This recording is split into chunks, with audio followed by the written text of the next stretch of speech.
بنده خدا پیش گفت نزدیک خبیثای شیادها مر نام ازیر چینج کو، نمیدونم مثلا نامش فرشته بیلو، نامش نمیدونم خدا پر شگفته بیلو، نامش فلانه بیلو، نام فاطمه را چینج کرده نامی اینجی چیزا میده برای دختر خو کسا. چرا؟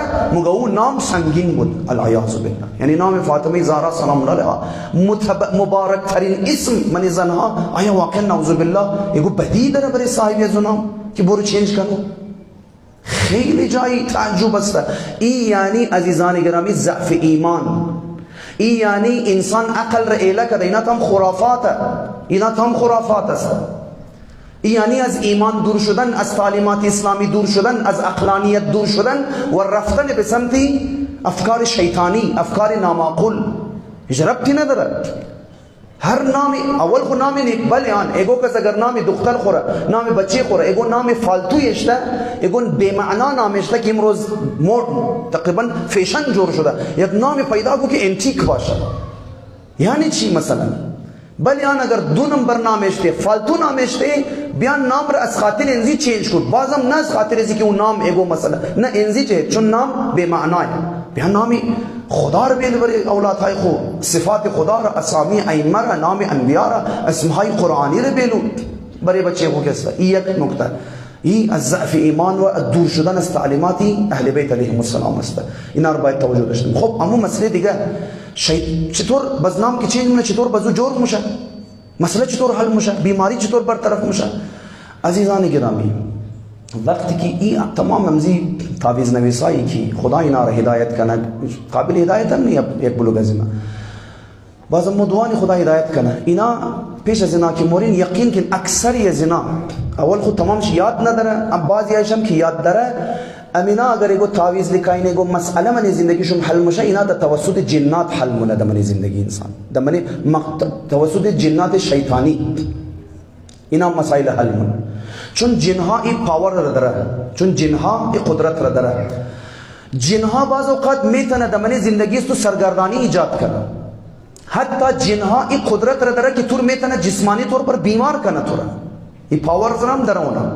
ما این کار را انجام میده، از او بعد به شما امی که شما رفتین پیشمزی خبیثا برای ازی که این مشکل برطرف شونه، یعنی یک چیز شیطان را دادین، یعنی شیطان را قبول کردین. شیطان مگه بیا این کار را کنم، ما این مسئله را برطرف کنم. امی که شما رفتین و تعویض را گرفتین، پیش از اونا پیسه دادین، هر کاری کردین، گب از اونا قبول کردین، یعنی گب شیطان قبول کردین، در عوض چیکار میشه؟ مفت خو شیطان مسئله تو حل نمونه، در عوض شیطان ایمان تو از گرفتو میگیره. مر روایت داریم عزیزان گرامی، خطرناک روایت ہے.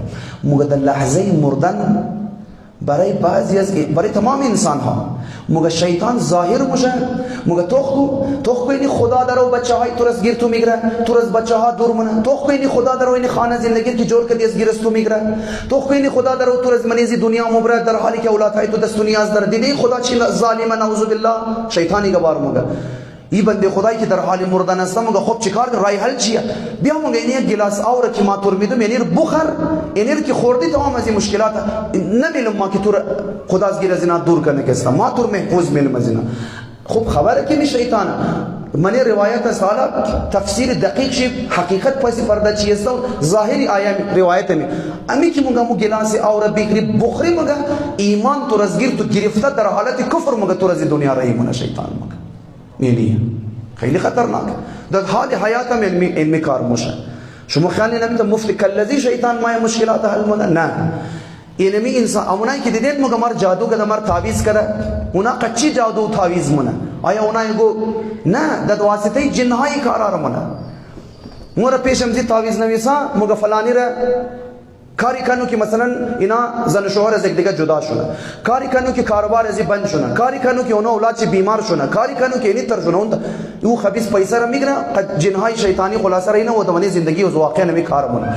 بس اون طرف مقابل که گرفتار ازی مسائل شده، برای ازی که رای حل پیدا کنه چیکار نه، باز دوباره پیشمزی خبیثا مایه تعویض بیدی که انکم مشکلات دمانی زندگی ما ماده، او باز دوباره قوده پیسه رزگیر ازی ارده، باز دوباره در توسط بعضی امزو جنها کسته مشکل زندگی زور چیکار نه برطرف میشه. اینا چیکار میشه؟ در عوض ارز کدم ایمان را از دست میده، ایمان را از دست میده. اینمی رنگ آدم رفته رفته برای خدا، برای قرآن، برای تعلیمات اهل بیت رفته رفته قیامت و تمام چیزا از بعد این کارو منه کسته. این رنگ آدم ایمان را از بین مبره. باید احتیاط کنیم عزیزان گرامی. یعنی میرنگ آدم رو بگی بابا خب جن و نمیدونم جادو و قدرت های جن مگر از قدرت خدا که بالاتره؟ تو خود مسلمان میگری نه؟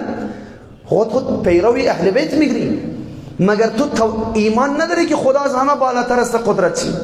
از قدرت خدا که بال انه علی کل شیء قدیر مگر نمگی؟